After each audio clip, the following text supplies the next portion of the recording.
चैत्र मास के कृष्ण पक्ष की एकादशी को पाप मोचनी एकादशी कहते हैं। पौराणिक मान्यताओं के अनुसार चैत्र कृष्ण पक्ष की एकादशी पापों को नष्ट करने वाली होती है। स्वयं भगवान श्री कृष्ण ने इसके फल एवं प्रभाव को अर्जुन के समक्ष प्रस्तुत किया था।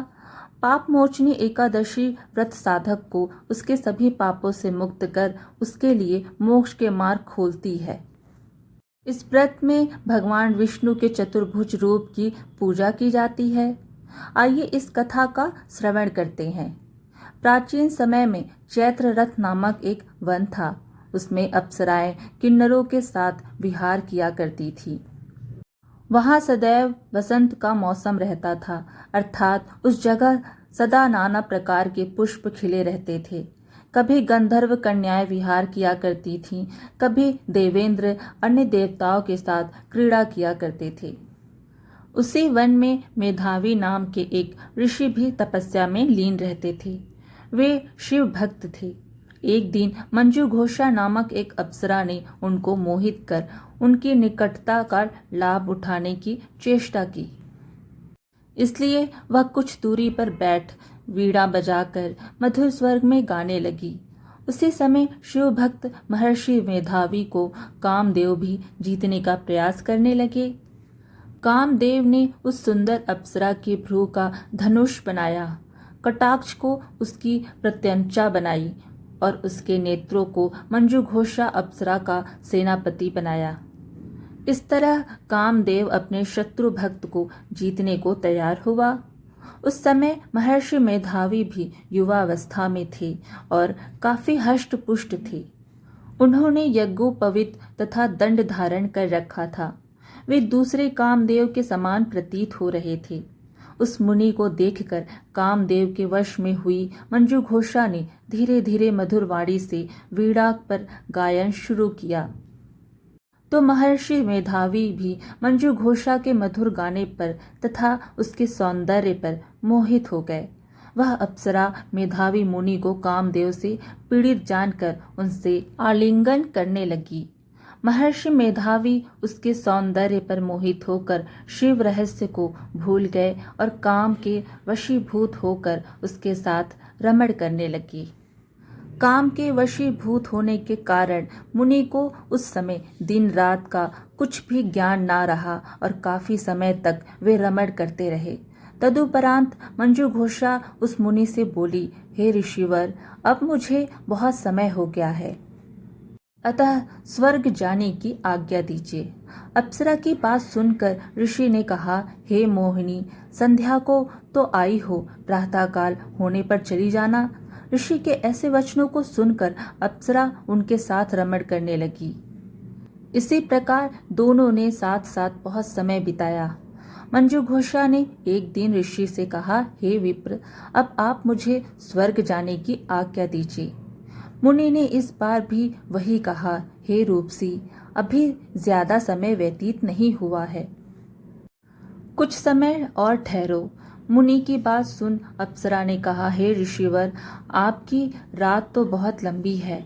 आप स्वयं ही सोचिए कि मुझे आपके पास आए कितना समय हो गया। अब और ज्यादा समय तक ठहरना क्या उचित है? अप्सरा की बात सुन मुनि को समय का बोध हुआ और वह गंभीरतापूर्वक विचार करने लगे। जब उन्हें समय का ज्ञान हुआ कि उन्हें रमण करते 57 वर्ष व्यतीत हो चुके हैं, तो उस अप्सरा को वह काल का रूप समझने लगे। इतना ज्यादा समय भोग विलास में व्यर्थ चला जाने पर उन्हें बड़ा क्रोध आया। अब वह भयंकर क्रोध में जलते हुए उस तप नाश करने वाली अप्सरा की तरफ भ्रकुटी तान कर देखने लगी। क्रोध से उनके अधर कांपने लगे और इंद्रियां बेकाबू होने लगी। क्रोध से थरथराते स्वर में मुनि ने उस अप्सरा से कहा, मेरे तप को नष्ट करने वाली दुष्टा, तू महापापिन और बहुत ही दुराचारिणी है। तुझ पर धिक्कार है। अब तू मेरे श्राप से पिशाचनी बन जा। मुनि के क्रोधयुक्त श्राप से वह अप्सरा पिशाचनी बन गई। यह देख वह व्यथित होकर बोली, हे ऋषिवर, अब मुझ पर क्रोध त्याग कर प्रसन्न होइए और कृपा करके बताइए कि इस श्राप का निवारण किस प्रकार होगा। विद्वानों ने कहा है, साधुओं की संगत अच्छा फल देने वाली होती है और आपके साथ तो मेरे बहुत वर्ष व्यतीत हुए हैं, अतः अब आप मुझ पर प्रसन्न हो जाइए, अन्यथा लोग कहेंगे कि एक पुण्य आत्मा के साथ रहने पर मंजू घोषा को पिशाचनी बनना पड़ा। मंजू घोषा की बात सुनकर मुनि को अपने क्रोध पर अत्यंत ग्लानि हुई, साथ ही अपनी आप कीर्ति का भय भी हुआ। अतः पिशाचनी बनी मंजू घोषा से मुनि ने कहा, तूने मेरा बड़ा बुरा किया है, किंतु फिर भी मैं तुझे इस श्राप से मुक्त का उपाय बतलाता हूँ। चैत्र मास के कृष्ण पक्ष की जो एकादशी है उसका नाम पाप मोचनी है। उस एकादशी का उपवास करने से तेरी पिशाचनी की देह से मुक्ति हो जाएगी। ऐसा कहकर मुनि ने उसको व्रत का सब विधान समझा दिया। फिर अपने पापों का प्रायश्चित करने के लिए वे अपने पिता च्यवन ऋषि के पास गए। च्यवन ऋषि ने अपने पुत्र मेधावी को देखकर कहा, हे पुत्र, ऐसा क्या किया है तूने कि तेरे सभी तप नष्ट हो गए हैं, जिससे तुम्हारा समस्त तेज मलिन हो गया है। मेधावी मुनि ने लज्जा से अपना सिर झुकाकर कहा, पिताश्री, मैंने एक अप्सरा से रमण करके बहुत बड़ा पाप किया है। इसी पाप के कारण संभवतः मेरा सारा तेज और मेरे तप नष्ट हो गए हैं। कृपया करके आप इस पाप से छूटने का उपाय बतलाइए। ऋषि ने कहा, हे पुत्र, तुम चैत्र माह के कृष्ण पक्ष की पाप मोचनी एकादशी का विधि तथा भक्तिपूर्वक उपवास करो। इससे तुम्हारे सभी पाप नष्ट हो जाएंगे। अपने पिता च्यवन ऋषि के वचनों को सुनकर मेधावी मुनि ने पाप मोचनी एकादशी का विधि पूर्वक व्रत किया। उसके प्रभाव से उनके सभी पाप नष्ट हो गए।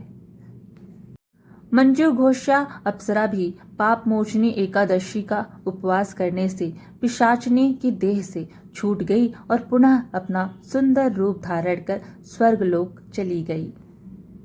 पाप मोचनी एकादशी व्रत का महत्व। पाप मोचनी एकादशी के प्रभाव से समस्त पाप नष्ट हो जाते हैं। इस एकादशी की कथा के श्रवण व पठन से 1000 गौदान करने का फल प्राप्त होता है। इस उपवास के करने से ब्रह्म हत्या करने वाले, स्वर्ण चुराने वाले, मद्यपान करने वाले, अगम्यागमन करने वाले आदि भयंकर पाप भी नष्ट हो जाते हैं और अंत में स्वर्ग लोक की प्राप्ति होती है। आज की कथा यहीं समाप्त हुई।